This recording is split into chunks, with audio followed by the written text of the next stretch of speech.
Welcome back to the Talking Hedge. I'm Josh Kincaid, and this is your cannabis business podcast. Traditional vice companies like big tobacco and alcohol are beginning to worry about cannabis's impact on their sales. A Moody's report suggested that alcohol and tobacco sales could suffer from the growing cannabis sales, but also identified the trend as a potential opportunity for these companies to create new product lines. As cannabis is legalized, it could replace alcoholic beverages on some drinking occasions, but also be used to formulate new beverages. At a time when cigarette smoking is on the decline, the report expects that U.S. tobacco companies will enter the U.S. cannabis market, but only if cannabis becomes federally legal.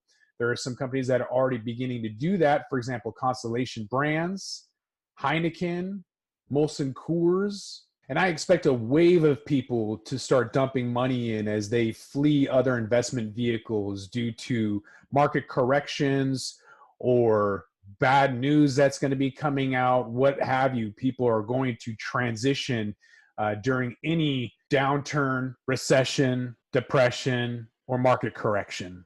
But luckily in bad times, sin stocks do well. Sin stocks being tobacco, alcohol, cannabis, I'm assuming, throwing that in there. In bad times, the bad stocks do well. Last week, we saw ETF investors redeemed over $8 billion. That compared to weekly average inflows of $3.5 billion in 2019.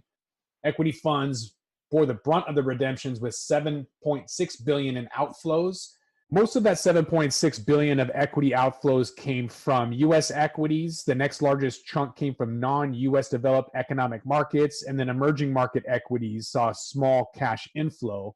So as we see people either taking profits off the top or just nervous about the market, what we do know is that sin stocks go up in times of bad. There's evidence that sin stocks still outperform the overall market during bad times, meaning that socially responsible investors pay a financial cost when avoiding these stocks because of social and ethical criteria. So-called vice stocks in the tobacco, alcohol, and cannabis industries generally are performing better than overall market, which can be seen in a report from 2010 after the housing collapse. The Vice Fund, which is invested in 3 sin sectors, plus the gaming industry, was up 10% over a 12-month period, compared to the S&P 500's 8% rise. Some individual stocks and funds in that sector fared better than the overall period.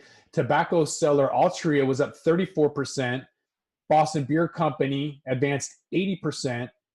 And the Defense and Aerospace Fund was up 19%. Sin stocks are considered defensive and tend to remain fairly stable under difficult economic conditions, such as those that the nation has experienced during the 2009-2010 economic downturn. Demand for those products don't seem to plummet. They don't need a lot of external financing. And additionally, those companies could raise dividends and trade at below market price earnings ratios. Overall, a challenging economic situation will push more wine drinkers to enjoy quality wine and those who drink stronger spirits to buy the same liquor, but down a grade.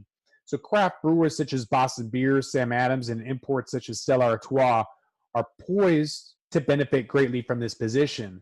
One vice industry that probably won't do too well during an economic downturn is gaming. Casino operators' revenues and profits in the past have seemed to come from hotels, restaurants, bars, and entertainment, and less on true gaming. Therefore, if or when the economy slows and people have less money to spend on restaurants, bars, and entertainment, the gaming companies will suffer. Most financial advisors aren't ready to recommend that clients jump into vice stocks yet, but some said that their clients are already having some exposure to them. Take a look at the ETFMG Alternative Harvest Index. It's up almost 50% year to date, but just prepare yourself in an economic downturn knowing that sin stocks have an inverse relationship to other stocks like the FANG Index, Facebook, Amazon, Netflix, Google. Either way, invest wisely. And with that, we're going to roll this up. This is the Talking Hedge. I'm Josh Kincaid. Don't forget to like, share, and subscribe, or don't, and I'm out.